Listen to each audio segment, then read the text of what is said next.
दोस्तों आपने ज़्यादातर लोगों को जय भीम जय मीम का नारा लगाते हुए देखा होगा।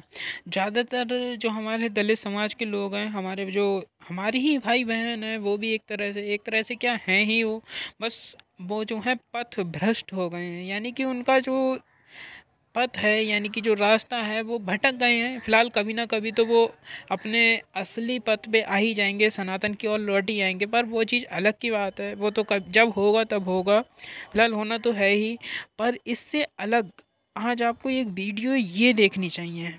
इससे शायद ही आपको ऐसा लगेगा कि आप जो है पथभ्रष्ट हुए हैं, क्योंकि इसके बाद, इस वीडियो के बाद में, ये जो वीडियो आप जो देखेंगे, इसके बाद में आपको एक टाइम के लिए भी ये नहीं लगेगा कि हाँ मैं कुछ गलत कह रहा हूँ। आप बस इस वीडियो को देखें, अगर आपकी आंखें नहीं खुलें तो कहना, इस वीडियो के बाद में मैं गारंटी दे रहा हूँ 95% लोगों को ये बात पता ही नहीं होगी कि वाल्मीकि कश्मीर में वाल्मीकियों के साथ में क्या हुआ था। जो लोग आज जय भीम का नारा लगाते हैं, क्या आपको पता है कश्मीरी सरकार ने उनके साथ में क्या किया था?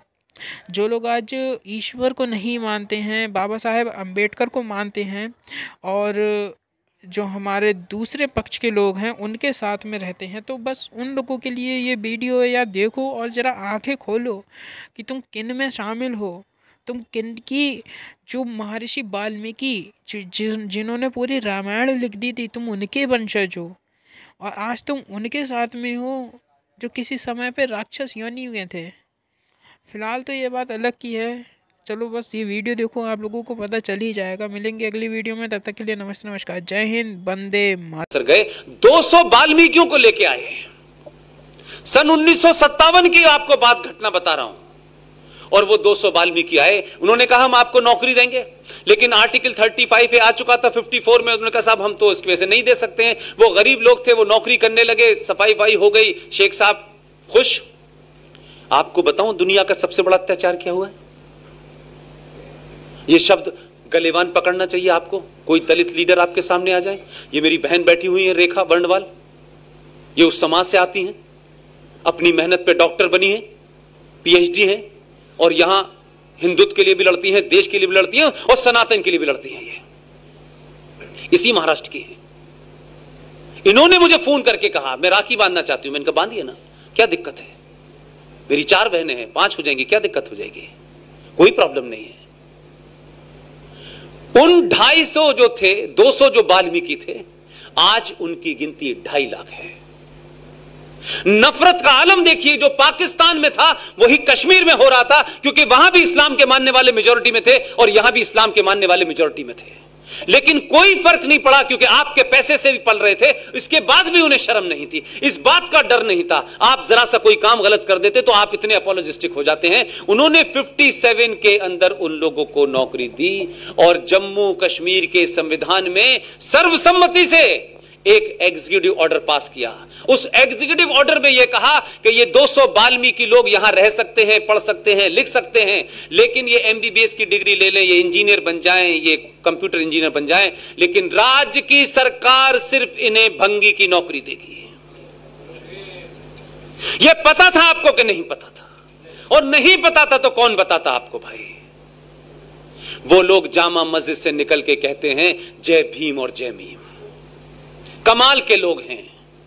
आप जहां मेजॉरिटी में हैं, वहां आपने संविधान में एग्जीक्यूटिव ऑर्डर पास करके कहा कि इनकी नस्ल दर नस्ल ये यही रहेंगे, लेकिन दलित रहेंगे, और दलित होने के बाद ये डॉक्टर नहीं बनेंगे, ये इंजीनियर नहीं बनेंगे, पढ़ते रहें।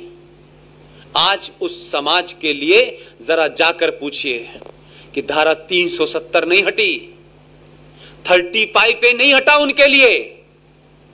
आज इंग्लिश टॉयलेट है। 57 में शेख साहब की गंदगी की डलिया कच्ची लेके चलते थे और पूरे मुंह उनका गंदा और कपड़े हो जाते थे। उन बच्चों में से आज राष्ट्रीय चैंपियन बन रहे हैं। ये 370 और 335 पे नहीं हटी है, उनके लिए एक सदी की गुलामी खत्म हुई है, वो आज आजाद हैं। वो भारत सरकार के SC ST नियम के तहत जो सुविधाएं मिलती हैं उसके आज हकदार हैं। आज उनको जम्मू कश्मीर की अलग से नागरिकता नहीं लेनी, क्योंकि उनको नागरिकता दे देते और अगर उनको अलग से नागरिकता नहीं लेनी पड़ती तो जम्मू कश्मीर की विधानसभा की 87 सीटों में से 5 सीटें उनके रिजर्वेशन की हो जाती, तो ये दलित हमारे बराबर कैसे बैठ सकता था? क्योंकि शेख साहब तो अल्लाह मियां के यहां से उतर के आए हैं, उनके बराबर में कोई कैसे बैठेगा? और जन्नत में रह रहे हैं। इतनी नफरत का आलम है। वो लोग आपको नीचा दिखाने के लिए, क्योंकि आपने जो भूलें की हैं, लंबे समय से जो आपने भूलें की हैं, जानबूझ के की हैं, अनकॉन्शियसली की हैं, किसी ने सवाल नहीं कोई पूछता। हर आदमी आता है, ब्राह्मणों ने दलितों के साथ ये किया, ब्राह्मणों ने ये किया, फला, ये ठीक माना। ब्राह्मण आज दलितों की जो स्थिति है वो अपर कास्ट की वजह से, ये भी मान लिया। ये अपर कास्ट तो 1947 में आई है। 1000 साल से इस देश पे राज किसका था? जो राज कर रहे थे, क्या उन्होंने दलितों को राजा बनाया था? कोई किंग बनाया था इनमें मुगलों ने? आज उन्हीं की नाजायज वारिस क्या कहते हैं कि हम और दलित और मुसलमान भाई भाई हैं। ये दलित मुसलमान भाई भाई का पाखंड सिर्फ इतना ही है कि जो आपकी सनातन संस्कृति की जो कंपोजिशन था उसमें हर एक का काम बटा हुआ था। उस काम को आपने बांटते बांटते उनको अपने से इतना अलग कर दिया। जो ताकत के साथ लड़ते थे, जो पूरी तरीके से उनको चैलेंज करते थे, आपकी बेवकूफी और आपकी इग्नोरेंस ने उस कम्युनिटी समाज को आपसे अलग कर दिया। और वो लोग जिन्होंने उन्हें मारा, अत्याचार किया, वो आज कहते हैं जय भीम और जय मीम। कोई पूछने वाला नहीं है कि भाई दलितों की स्थिति अगर ये थी और मुगलों ने बहुत तो फिर तो बहुत कुछ अच्छे होने चाहिए थे। फिर अंबेडकर को गायकवाड़ साहब की जरूरत नहीं थी कि वो उनके स्कॉलरशिप पे बाहर पढ़ने जाते हैं। फिर तो उनको बहुत कुछ होना चाहिए था। फिर मुगलों के जाने के बाद 2-4 बड़े राजा होने चाहिए थे। फिर दलित दलित क्यों रहा? लेकिन ये झूठ चलाया जा रहा है और आपने उस झूठ को आगे चलने दिया है। इसलिए आप सबसे मेरी बड़ी विनती है, मैं अपने लिए आपसे कुछ भी नहीं मांगना चाहता। अगर गलती हो गई है, अगर कल सुबह से भी सुधार लेंगे तो भी जल्दी रास्ते पे आ जाएंगे। कोई फर्क नहीं पड़ने वाला है, कोई छोटा और बड़ा नहीं होने वाला है। और आप तो जिस संस्कृति में हैं उसमें तो बड़े होने का मतलब ही होता है कि जितने आप झुक जाएं। आप राष्ट्रपति बनाएंगे, आप चीफ जस्टिस बनाएंगे, ये भूख नहीं है। उनके दर्द इस बात का नहीं है कि उन्हें आपने सत्ता में प्रधानमंत्री नहीं बनाया, आपने तो 2-2 राष्ट्रपति बना दिए। उनका दर्द यह है कि समाज ने उसे एक्सेप्ट नहीं किया है। ये 3-3 बार गले इधर, 3 बार गले इधर मिलके मुसलमान के यहां सेवैयां खाने तो पंडित जी जाते हैं।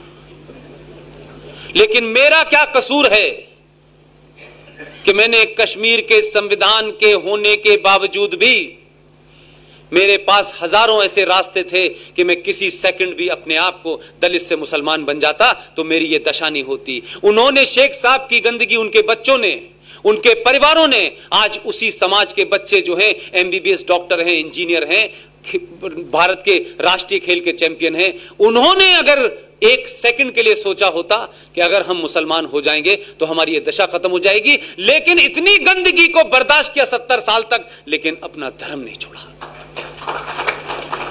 हमसे बड़े हैं वो लोग, हमसे बड़े सनातनी हैं। इसलिए कई झूठ आपने चलाए। यज्ञोपवी संस्कार का झूठ आपने खूब चलाया। यज्ञोपवी संस्कार सनातन संस्कृति में होता क्यों है, उसको क्यों किया जाता है? वो कोई धर्म का पाखंड का हिस्सा नहीं है। मैं 2 संस्कृति को बराबर में खड़ा करने की बात करता हूं। यज्ञोपवी संस्कार, आप सब मुझसे ज्यादा बड़े हिंदू हैं। मेरी तो जिंदगी का 24 साल ऐसी जगह चले गए जहां कुरान मजीद, अल्लाह अकबर के अलावा कुछ था नहीं, लिहाजा मैं उस पर अथॉरिटी नहीं हूं। लेकिन जो बात कहना चाहता हूं पूरी शर्तिया आपसे साथ फैक्ट पे कहना चाहता हूं। यज्ञोपवी संस्कार क्यों होता है? यह जनेऊ संस्कार में कहीं नहीं था कि ब्राह्मणों का होगा और ठाकुरों का होगा। जो सनातन है उसका यज्ञोपवी संस्कार होगा।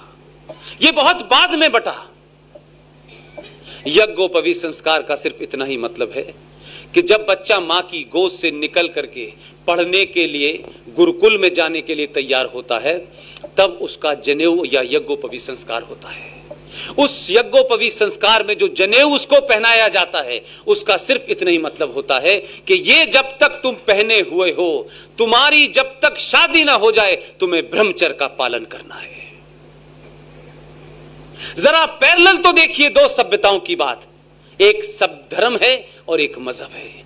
उसी उम्र में जब उसका यज्ञोपवीत संस्कार होता है तो शांति प्रिय धर्म के मानने वालों के यहां एक कैंची से जो है एक नए किस्म का संस्कार होता है।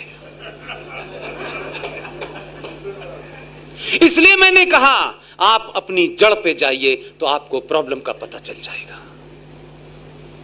जो संस्कार उनके यहां होता है उस संस्कार में बहन भी बराबर है, मां की बहन की बेटी भी बराबर है, फूफी भी बराबर है, फूफी बेटी भी बराबर है।